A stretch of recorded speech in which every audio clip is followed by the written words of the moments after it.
What's up, YouTube? This is part 2 of my 2012-2013 New Year's Eve fireworks stash. All fused up, ready to go. Took me about an hour and a half to fuse everything up.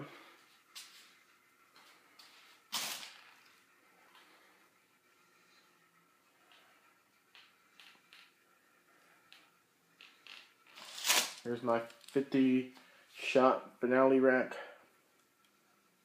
All fused up, ready to go.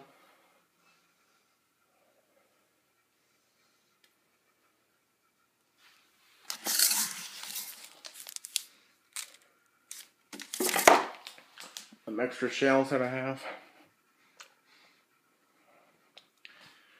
I'll be making a part 3 of the fireworks show so you guys can actually see it.